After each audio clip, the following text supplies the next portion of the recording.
Cellule de crise ce matin. Autour du président, plusieurs ministres.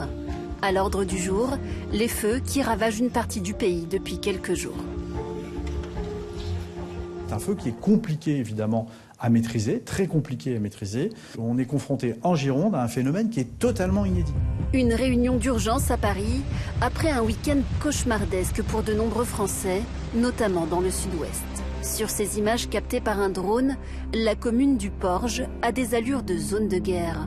Plus de 180 maisons ont été consumées par les feux.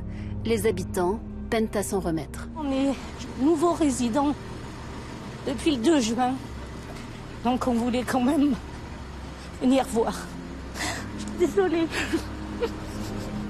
Ce sont 220 000 personnes qui ont été évacuées sur l'ensemble du territoire, comme ce père de famille. J'habite à Mérignac et on a reçu une alerte vers 2h38 du matin. Du coup, on est sorti de la maison avec les enfants et ma femme, tout ça, on a suivi les consignes, quoi. Plus de 40 000 hectares ont été ravagés. À 7 heures, les feux ne sont toujours pas encore complètement fixés et la polémique non plus. Alors que 7 Canadair sur les 12 que possède la France ont été mobilisés, certains élus s'interrogent sur la gestion des secours, estimant que ceux-ci ne sont pas adaptés à ce que l'on appelle désormais les méga-feux. Depuis plusieurs jours, certains spécialistes pointent aussi du doigt l'impréparation de la France face à une menace qui risque de s'aggraver. On est les champions du monde pour arrêter un feu dès qu'il démarre. Par contre, en tant qu'architecte ou urbaniste, on n'a fait aucun progrès sur la protection de nos villes face aux incendies. Alors, faut-il reconstruire et comment ? Les zones sinistrées risquent-elles d'être prochainement à nouveau les victimes de nouveaux feux ? L'urbanisation du pays doit-elle être repensée ? Faut-il habiter la France différemment ? Voilà, et pour en débattre ce soir, nous recevons Pauline Villain-Carlotti. Bonsoir. Bonsoir. Vous êtes géographe, spécialiste de la gestion sociale de l'environnement. Votre livre « L'épreuve du feu, habiter autrement la Terre » est paru en juin aux éditions Flammarion. Selon vous, la lutte contre le feu ne peut plus se limiter aux massifs forestiers. Elle impose de limiter l'étalement urbain et, dites-vous, de repenser collectivement l'aménagement des lisières de forêt. À vos côtés, Nabil Wakim, bonsoir. Bonsoir. Vous êtes journaliste, vous animez depuis 2022 le podcast Chaleur humaine pour le journal Le Monde. Votre livre Chaleur humaine, 24 réponses à la menace climatique a été édité en poche aux éditions Point. Et selon vous, ces incendies reflets du dérèglement climatique exigent de remettre en question notre dépendance aux énergies fossiles. Il faut aussi avoir le courage d'admettre que certains lieux, dites-vous, ne sont plus habitable. Et puis Franck Lierzin, bonsoir. Bonsoir. Vous êtes ingénieur. Votre livre, alors Habiter un monde qui brûle, est paru aux éditions de l'Aube. Selon vous, il faut accélérer sur le débroussaillage. La cause profonde de ces phénomènes est l'urbanisation des zones à risque. Forêts et villes doivent être mieux séparés. Et pour entamer ce débat, c'est avec vous, Hélène, et les mots du jour. Les mots, feu convectif et pyrocumulonimbus, des mots réservés jusqu'ici aux spécialistes qui ont intégré le langage courant ces derniers jours, jusque dans la bouche du ministre de l'Intérieur.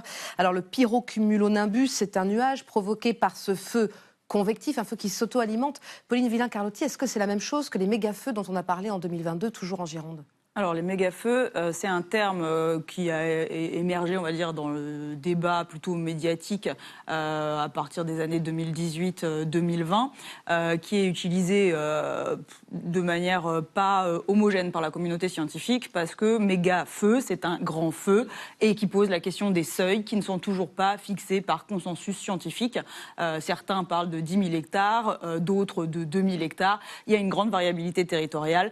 C'est un terme que certains scientifiques dont je fais partie préfèrent réserver au langage médiatique puisqu'il n'est pas stabilisé. Et c'est pas la même chose qu'un feu convectif. Un feu convectif, c'est un comportement particulier d'incendie. Typiquement, on avait deux comportements classiques, le feu topographique qui est guidé par le relief et le feu guidé par le vent qui dépend donc de la météo. Le feu convectif, c'est un feu qui s'autonomise avec sa propre météo et qui devient donc ingouvernable pour les services de lutte. C'est bien compris. Nabil Wakim, où en est-on ce soir à peu près ? Est-ce qu'on sait justement sur la situation ? Alors la première chose qu'il faut garder en tête, c'est l'ampleur de ce feu, c'est-à-dire plus de 40 000 hectares brûlés, c'est presque un des feux les plus importants qu'on ait jamais vu en France.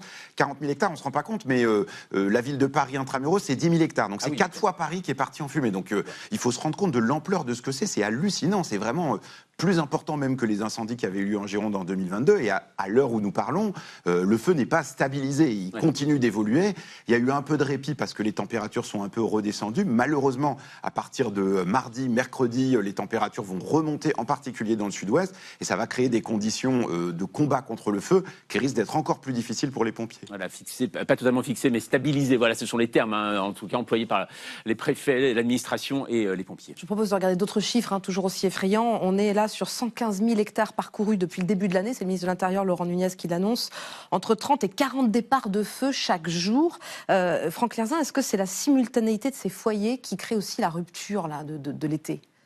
Le changement climatique, les épisodes qu'on a connus précédemment, les canicules, la sécheresse, évidemment, ça amplifie le risque. Il y a un combustible qui est beaucoup plus fort, donc il y a un risque plus important de propagation, d'amplification de ces feux.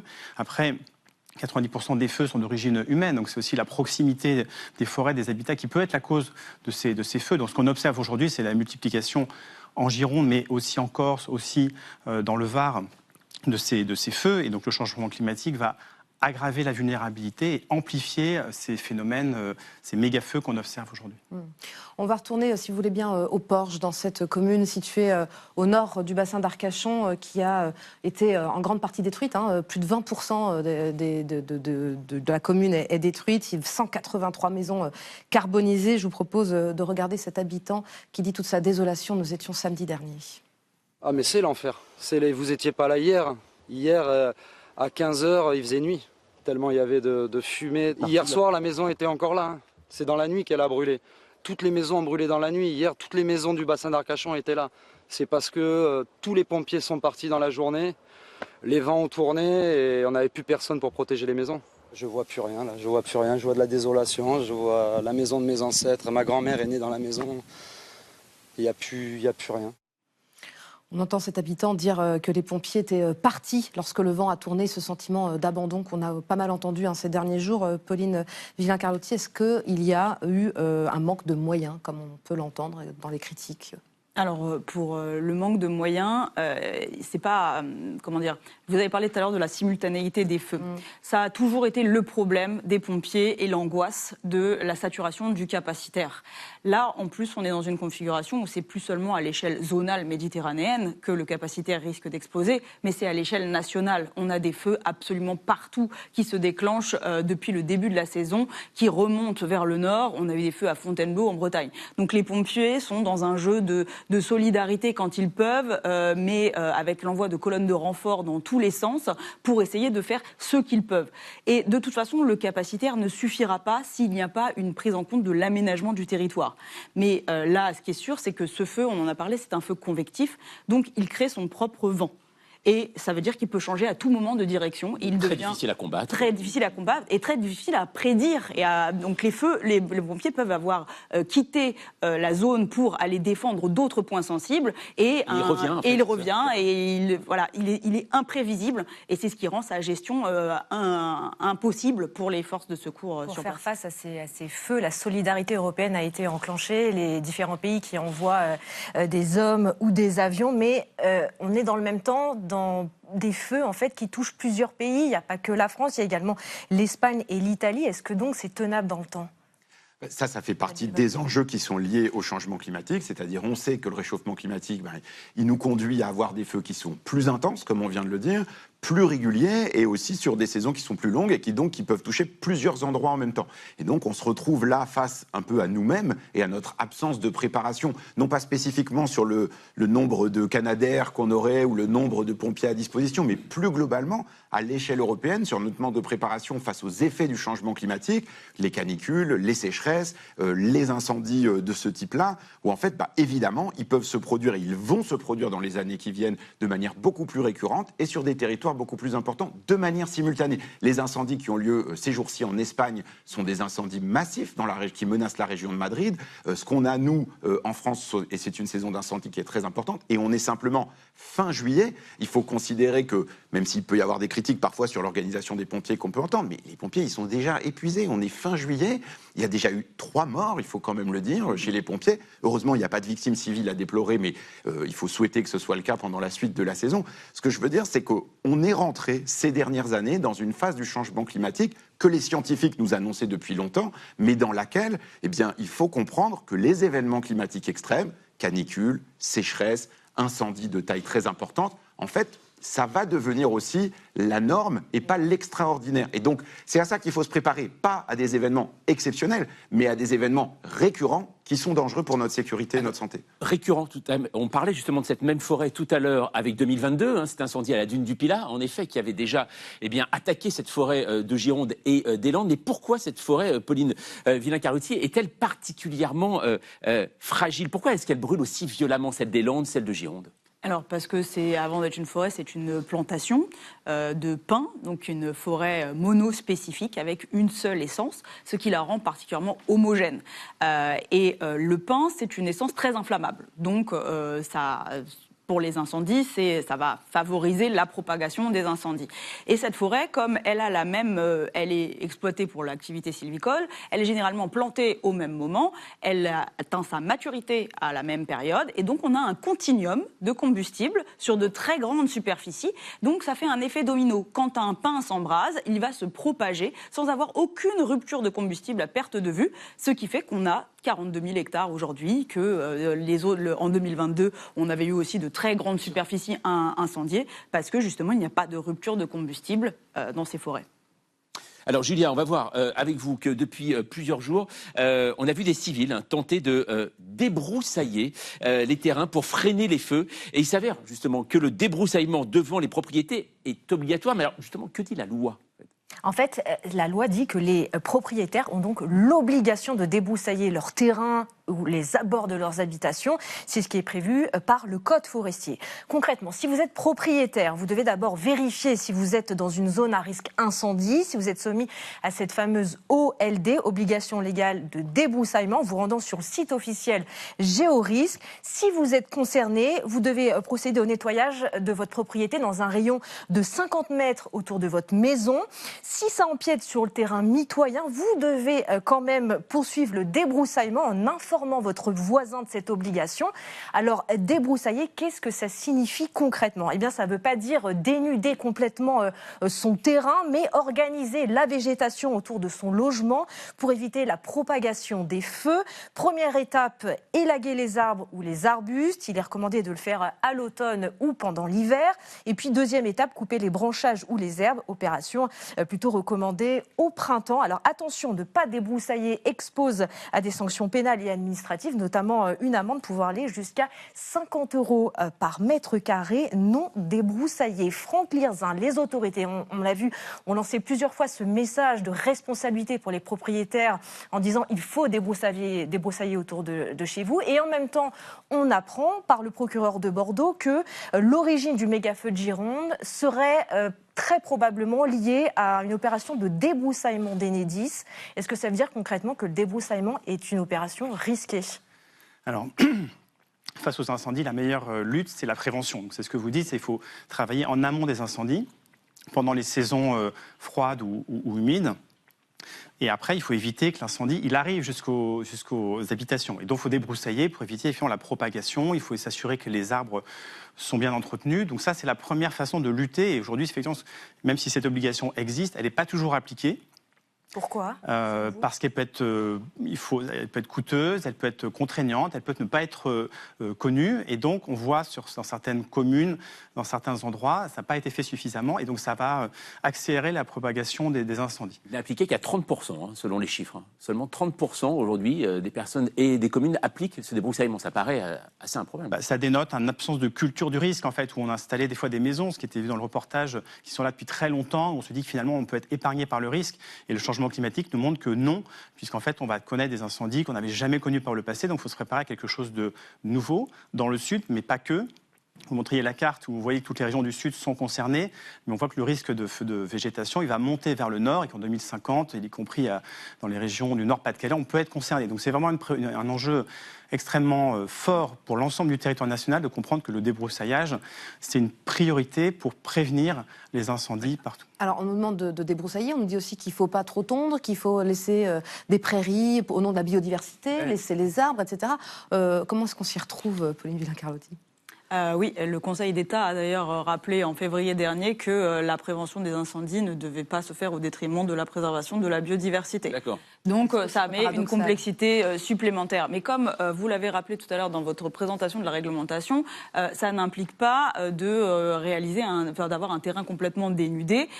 Donc on peut garder des îlots de végétation. C'est ce qu'on fait de plus en plus aujourd'hui. Du débroussaillage qui n'est pas un débroussaillage net, mécanique, avec plus aucune plante ni aucune espèce vivante. Donc plutôt un débroussaillage qu'on appelle alvéolaire, avec le maintien d'îlots arbustifs. Ce qu'il faut, c'est comprendre que le débroussaillage a pour principe de ne pas avoir de contact direct entre la végétation et le bâti. Donc une fois que vous avez élégué les branchages, vous pouvez avoir un jardin qui accueille de la biodiversité. Les deux ne sont pas incompatibles, bien au contraire. Donc on peut tout à fait concilier préservation de la biodiversité et prévention des incendies de forêt. C'est complexe et ça demande de la réflexion et ça demande de penser système et pas de penser les choses en silo, mais c'est possible avec un peu de bonne volonté. C'est possible, oui, Nabil Wakim. En fait, cette histoire de débroussaillage, ce qui est intéressant, c'est qu'en fait, elle nous éclaire sur notre incapacité à se préparer aux catastrophes. Parce qu'en fait, évidemment, quand on débroussaille au mois de juillet, en fait, il y a beaucoup plus de risques qu'on fasse démarrer des incendies. Évidemment, c'est des questions qu'il faut se poser en amont. Mais on pourrait généraliser et se dire que face aux catastrophes climatiques, il faut toujours qu'on se prépare en amont. Regardez la canicule de juin et juillet, quand il fait déjà 40 degrés, c'est trop tard pour isoler les écoles et puis savoir comment on va faire pour s'organiser dans une ville. Quand les feux ont déjà commencé, c'est trop tard pour se mettre à débroussailler et protéger les bâtiments. Quand les inondations dans les Hauts-de-France ont eu lieu, en fait, c'était la même chose, c'était trop tard. Et donc, ça veut dire qu'il faut qu'on apprenne à planifier notre adaptation au changement climatique. Un territoire, il ne change pas du jour au lendemain. Les maisons qui sont en train de brûler là, on va se poser la question, on va dire, en fait, est-ce qu'il faut retourner habiter là ? Ça, c'est difficile pour les gens, bien sûr, ça a de la valeur qui n'est pas qu'une valeur immobilière, ça a aussi une valeur sentimentale. Et ça, il faut pouvoir y travailler collectivement à l'échelle d'un territoire. C'est des projets sur 10 ans, sur 15 ans, donc il faut anticiper. Et là, les pouvoirs publics sont un peu fautifs, il faut quand même le dire.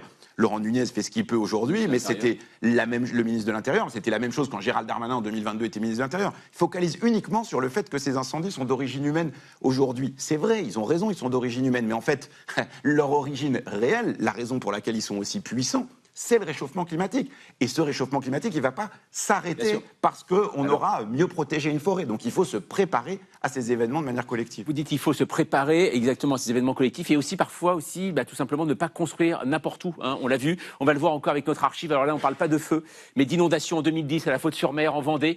La tempête Xynthia qui va détruire de nombreuses habitations avec un lourd bilan, 29 morts. Fallait-il construire des maisons dans une zone inondable ? La question, on l'a vu, arrive toujours trop tard. Entre la dune de l'océan et la digue le long de la rivière Le Lay, des dizaines et des dizaines de pavillons ont été construits sur une zone historiquement inondable, mais pas à ce point. Il y a 2 jours, la digue n'a pas cédé à la Faute-sur-Mer. Elle a été submergée quand la conjonction de la forte tempête et d'une grande marée se sont engouffrés dans l'embouchure de la rivière. Un phénomène certes peu ordinaire, mais comment a-t-on pu construire à cet endroit ? C'est un marais déjà, c'est une zone marécageuse, donc je trouve pas, c'est un petit peu ridicule de construire là-dessus. Maintenant c'est fait, on peut pas revenir en arrière, les maisons sont là, les gens y habitent et y habitaient du moins. En tout cas, la dangerosité de ces zones-là n'avait pas été avérée jusqu'à ce jour. Chacun se croyait à l'abri. Comment a-t-on pu construire ici ? C'est ce qu'on entendait après Xynthia en Vendée. Est-ce que, Franck Lerzin, c'est la question qu'on doit se poser aussi aujourd'hui en Gironde, notamment toutes ces constructions en bordure, en lisière de forêt, voire même dans la forêt ? Oui, on a ce cas des zones inondables, on a le cas aussi des bâtiments qui sont près des côtes, avec le recul du trait de côte, on a les cas des maisons qui sont construites en proximité ou en interface très forte avec les forêts, c'est la question du mitage. Et donc on voit avec l'étalement urbain où les maisons finissent par se construire, s'imbriquer dans la forêt. Et on voit que des zones qui historiquement étaient assez protégées, où on pensait pouvoir les protéger, finalement ne le sont plus face au changement climatique, puisque les risques vont être plus extrêmes, plus fréquents. Des feux qui revenaient tous les 30 ans, 40 ans vont revenir tous les 10 ans. Des inondations qui étaient tous les 100 ans viennent tous les 10 ans, tous les 3 ans. Donc on a une accélération du rythme, un élargissement des zones de risque, et donc finalement des zones où on se dit qu'on sera à un moment donné plus capable de les adapter, et peut-être qu'elles deviendront inhabitables, et qu'il faudra assumer de pouvoir reloger ou de pouvoir, en tout cas, arrêter l'étalement urbain dans les conditions actuelles. Et comme on a un peu eu d'ailleurs lors des inondations de la Somme, on se souvient en février 2025, ça, des gens étaient obligés de quitter leur maison. Pauline Villain-Carlotti, est-ce qu'il faudrait, on comprend finalement cette idée de zone inondable, de ne pas construire dessus, c'est un concept qu'on arrive à saisir. Est-ce qu'il faudrait finalement faire la même chose sur des zones, je prends exprès le terme, incendiaires, des forêts en fait ? Parce qu'on a l'impression qu'on peut Eh bien, construire sa maison à côté d'une zone forestière sans problème. Oui, mais la différence, c'est que, par exemple, en France, nous avons plus de 11 000 plans de prévention du risque d'inondation. Quand, pour le risque d'incendie de forêt, on en a 286 pour 7000 communes exposées. Pourquoi ? Parce que c'est pas pris au sérieux ? Parce que l'incendie de forêt est un impensé de l'urbanisme. Déjà, la foresta, c'est l'en dehors de l'espace urbanisé au sens de habiter, mais au sens aussi de civiliser. C'est vraiment l'en dehors de la civilisation, le repère des parias, des bandits, si vous voulez. Donc aujourd'hui, le risque d'incendie de forêt, il est géré principalement par le code forestier. Il n'est pas du tout intégré à l'urbanisme, d'où un déficit de prévention et de planification. Et aujourd'hui, des situations qu'on voit avec la multiplication des interfaces habitat-forêt qu'on a laissé proliférer pendant des années, parce qu'elles sont très recherchées pour leurs aménités paysagères notamment, et qu'elles n'ont jamais été encadrées. Donc il y a combien de plans, en fait, incendie ? De plans de prévention des risques d'incendie, il y en a 286 en France. 286, d'accord. Pour 7000 communes exposées. Oui. Donc c'est vraiment très faible. C'est très faible, et il y a vraiment un hiatus entre le risque d'inondation et le risque d'incendie de forêt. Et donc maintenant, aujourd'hui, il faut vraiment changer de paradigme, penser à prévenir, anticiper, et pas simplement être toujours dans le sauver ou périr. Oui, c'est ça, ouais. On entend qu'il y a des endroits qui sont sans doute plus habitables. Est-ce que finalement le habiter autrement peut devenir aussi un privilège ? C'est-à-dire ceux qui ont l'argent, qui vont pouvoir aller habiter dans les endroits, protéger leur maison ou partir, et puis ceux qui vont subir, Nabil Wakim.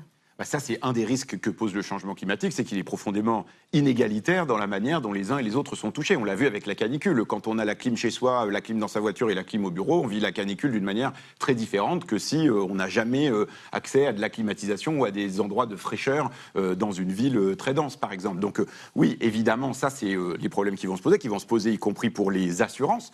Qui va rembourser pour un certain nombre ? Alors aujourd'hui, les assurances disent évidemment, bien sûr, on aura des réponses à apporter aux gens dont les maisons sont détruites, mais quand ces dommages vont devenir de plus en plus importants et de plus en plus récurrents, il faudra aussi se poser la question collectivement de savoir comment on fait. Et si on veut savoir comment on fait, quand même, il faut quand même dire une chose, c'est-à-dire d'abord ce qui compte pour s'adapter au changement climatique, c'est de lutter contre le changement climatique. Il ne faut pas oublier ça. Ouais. C'est-à-dire que d'abord, il faut utiliser moins de charbon, moins de gaz, moins de pétrole, parce que si on continue sur la trajectoire sur laquelle on est, aujourd'hui la France, elle est réchauffée de 1,4 degré. Quand elle est réchauffée de 3 degrés en moyenne, ça veut dire que des incendies comme cela, pardon, mais en fait, c'est des incendies d'un été moyen ou d'un été froid. Donc il faut mesurer le fait que il faut à la fois s'adapter, bien sûr, se protéger des incendies, des canicules, mais il faut dans le même temps continuer, et c'est très important de le faire, à baisser nos émissions de gaz à effet de serre. Sinon, tout ça ne servira à pas grand-chose. Rapidement, Franck Hirzin, quand le président de la République dit qu'il faut reconstruire au même endroit, quel message s'envoie ? C'est probablement qu'il ne faut pas reconstruire exactement à l'identique, puisqu'on a besoin des forêts, parce que c'est des puits de carbone, donc c'est très important d'avoir des forêts qui soient en bonne santé et bien gérées. On a besoin de villes aussi qui soient rafraîchies, qui soient aménagées, mais c'est le fait que les deux soient l'une avec l'autre qui pose problème aujourd'hui, donc sans doute qu'il faut mieux les dissocier, et donc ça veut dire effectivement construire différemment de ce qu'on connaît aujourd'hui. C'est entendu. Merci beaucoup, en tout cas, à vous trois d'être venus nous éclairer sur ce sujet, d'être venus en débattre sur le plateau de 28 minutes.